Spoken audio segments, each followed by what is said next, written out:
Okay, we are now on approach to EDF, and I'm not gonna lie, this is gonna get a little bit weird.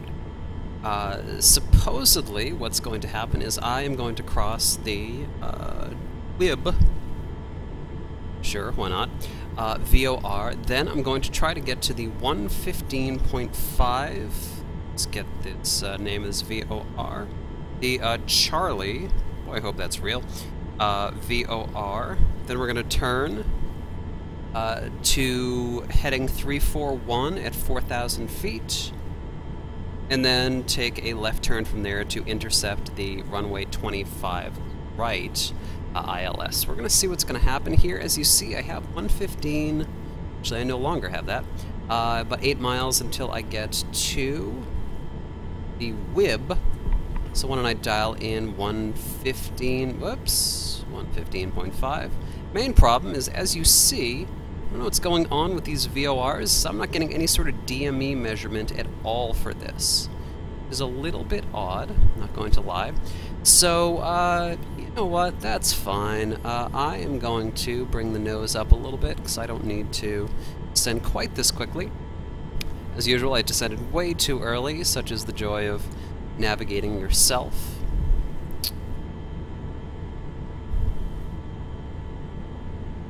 So we're approaching 4,000 feet off the deck.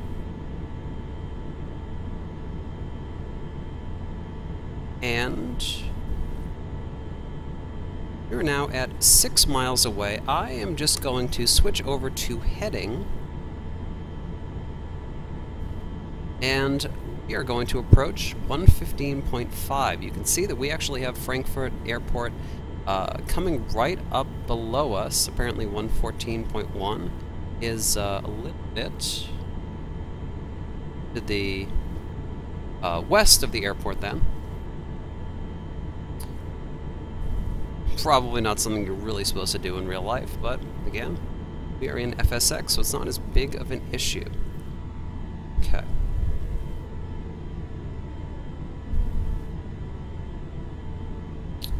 Turn over here a little bit, get a little bit out of the way. Part of why I have been running without any sort of weather, not only because the SIVA INS tends to not be able to align if there's anything in the way of weather, that's one reason, but also my glorious internet service provider has been totally down for the last couple of days for reasons that they haven't really told me, which is fantastic. Tech is coming tomorrow, so hopefully I can actually get some real-life weather. I don't have active sky, as lovely as that would be. I currently just use Rex, which has its issues, to be absolutely certain. Has some pretty serious issues, actually, with weather just updating and launching me into space and all that stuff, which isn't particularly great, but let's rotate it over. I can at least just use the built-in weather, if nothing, just to make it a little bit more interesting than these totally clear skies that I'm currently seeing. Okay, so right now I'm in the middle of traffic, committing a major mistake, but whatever, not a big deal. We are almost at 4,000 feet. Put on altitude hold. Theoretically, 115.5 is right in front of us. Yeah, the past couple of VORs that I have... There we go. Past couple of VORs that I've tried to hit here have just been faulty in one way or another. I don't know if that's something to really be expected. I don't know if any of you who fly with these old steam planes in the Germany area have some better idea about why that's happening, but since I do mostly fly in the US, I'm entirely used to seeing that. I'm going to hit the altitude hold pretty shortly once I get a tick below 4,000. Stabilize my, actually lower my throttles just a little bit, get that down to about 210 or so.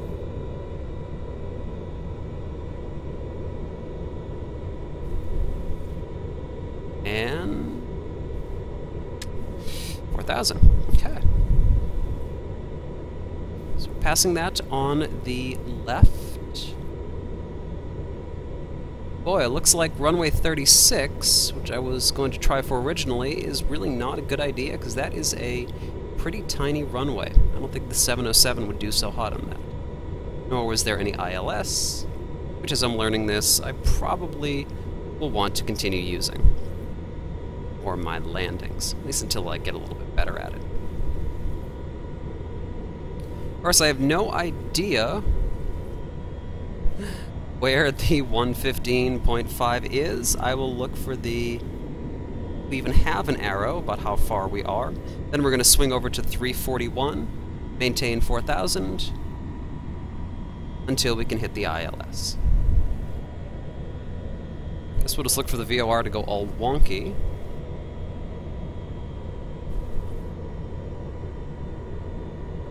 Then we are going to use, or the ILS is going to be 109.5.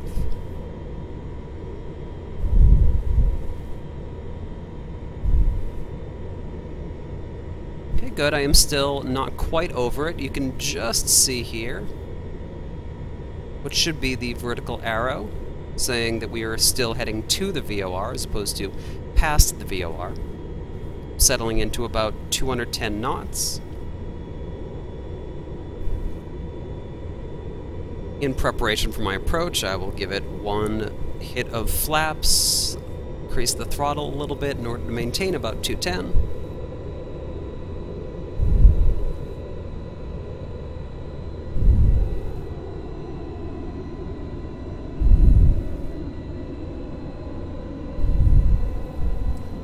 Maybe increase the throttle a little too much to not maintain 210. Lower that down again a little bit.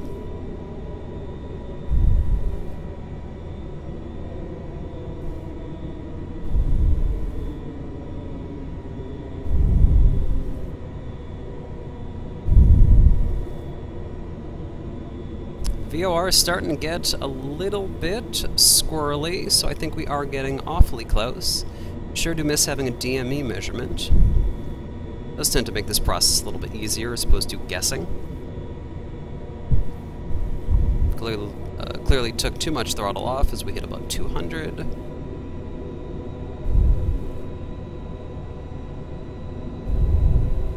To begin our turn to 341 any moment now. Let's go a little further. Certainly hoping the 115.5 is a real VOR and that what I was able to look up on my phone for VORs in the area and approach isn't too faulty. Right, give this another little bit. We'll make our turn.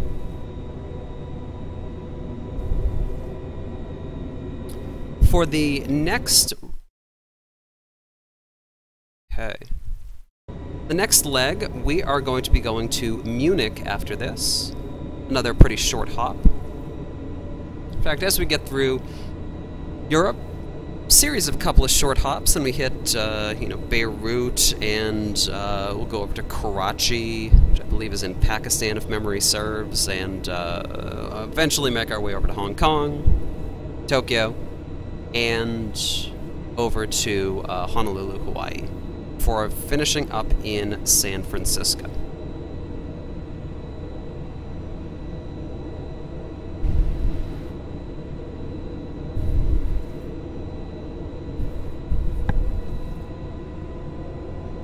Still supposedly heading right for it.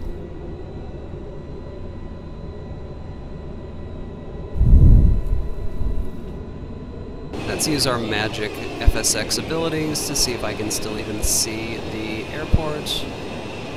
Oh yeah, over there. We should still be in pretty good shape. Alright, must be crossing the VOR right about now as it is starting to hop over to the right. A fair bit of turbulence.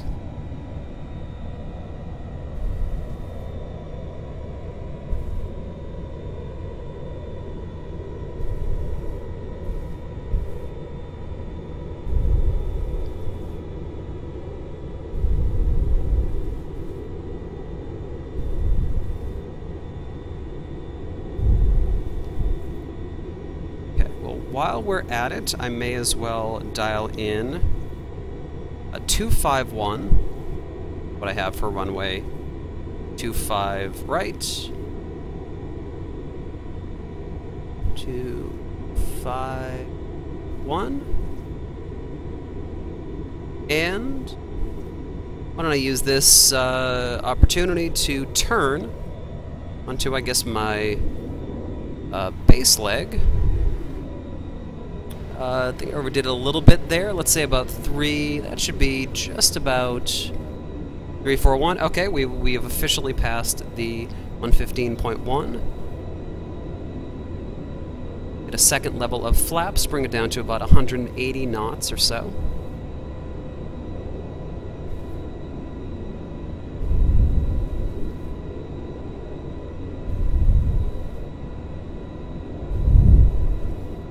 And to recap, that is 1095. Yeah, 1095. Let me dial that in while we turn. If I can. There we go. So, no DME for this either. Very interesting. So what I'm going to do is on my second one, let me put 114.2. 114.2 is just the main VOR. For Frankfurt Am Main. Let's see if the co-pilot can get a better angle. I really do need track IR so I can do things like see around support posts.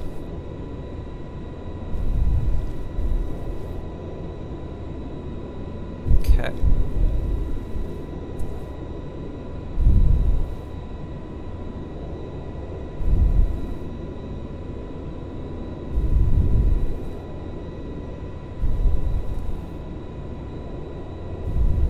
One thing I'm going to hope to avoid here is, since I'm not entirely sure about how long this is going to, whoops, oh, I didn't want to do that, until hit the VOR. I'm going to try turning that in just a little bit more. Looks like we're still at least below the glide slope, so shouldn't have to worry too much about finding myself over it.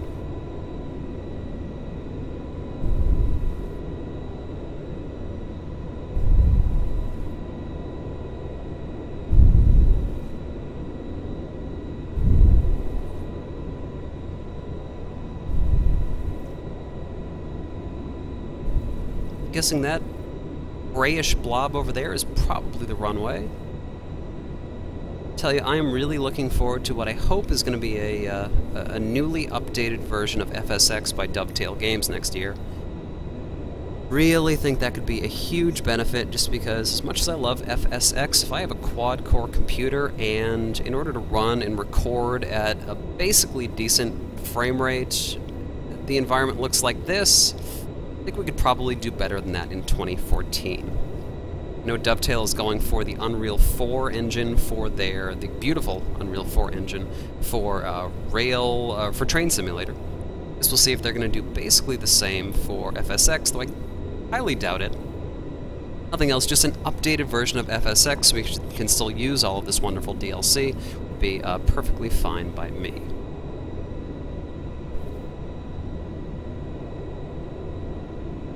Still not getting any movement on the ILS needle. Should be coming shortly.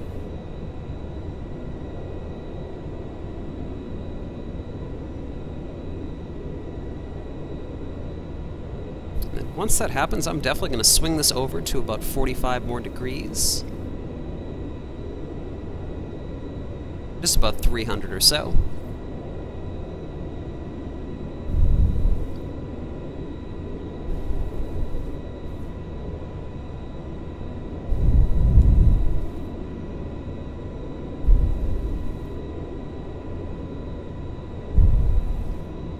And now we wait. Yeah, the Dovetail should do well by Flight Simulator. I used to put a fair number of hours in Train Simulator a few years ago before I realized that I just think Flight Simulator is a whole lot more interesting and more complex. But, oops, there we go, and a little bit what I was afraid of is that it would just launch really, really quickly. Oh well, I'm going to have to do a little bit of an S-turn here, but Let's take a look. Looks like we still have about 11 miles. Should be okay, even if I way overshot this. Line my heading bug up.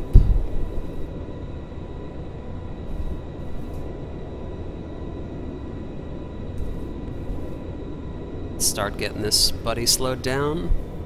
Oh yeah, way overdid it, but that should be okay.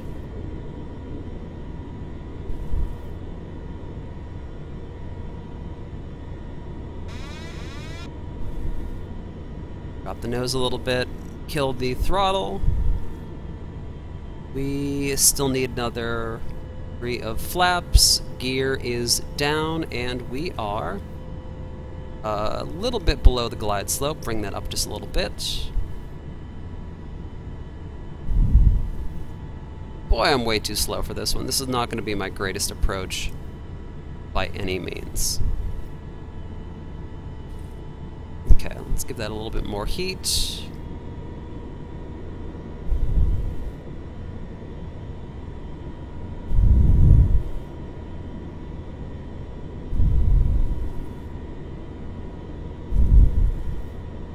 One thing I noticed about the 707 is that I don't know if all the equipment and instrument panel is higher than it usually is, or if the seat is just set lower, but I find I really have to raise myself up to have any idea of what's going on. Okay, now I'm going to bring in my turn. In fact, right now,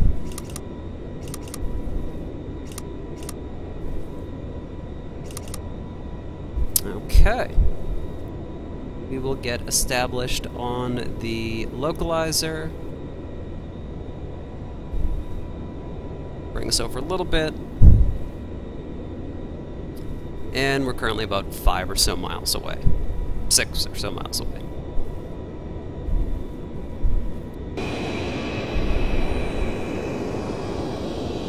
Let's see if we can see her on the tower yet. EDDF tower.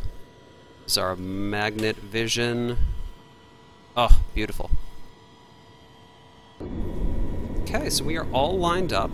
Still a little low for the glide slope. Let me bring the nose back up a little bit. Remember, you cannot have the altitude hold on, otherwise this will get weird, and you will hold that instead of descending like you probably want to do.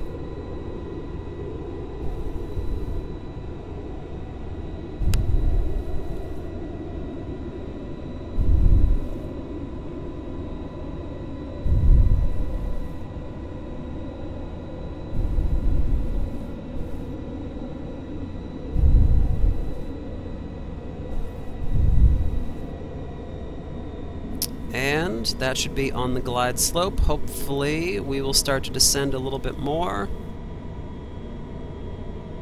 Maybe.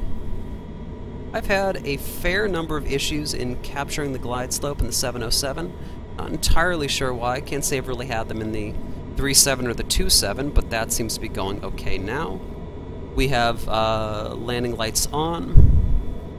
I would arm the speed brake, but you can't. I would arm the auto brakes, but you can't. It is that old of a craft. Okay, we're all lined up on final descent, basically on the glide slope. Little bit over where I'd like to be. There's the outer marker. I believe we are good to go.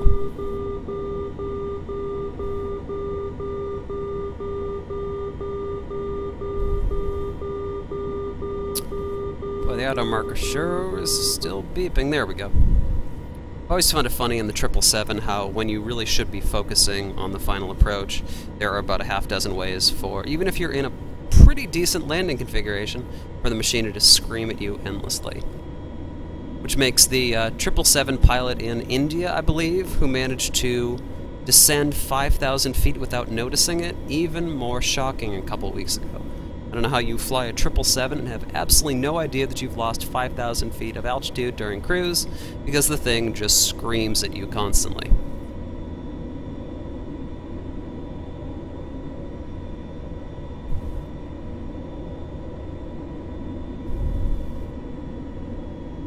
Right, and we are getting pretty close Turn off autopilot. Steer in. Okay.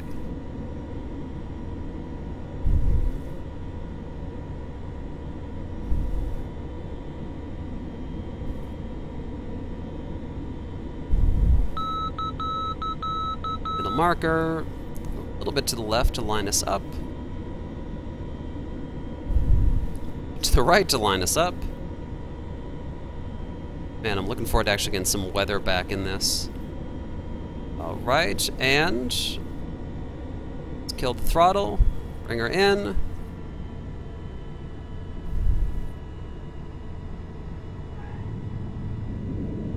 Nice and soft, and put on the reversers, speed brakes. Leg 2 of our around the world trip almost is now complete. Hope this has been enjoyable, and as always, let me know any comments, questions that you have. And there will be plenty of more videos to come in the near future. I am going to bring this onto the taxiway, and I will see you next time for Frankfurt to Munich. Goodbye, everyone.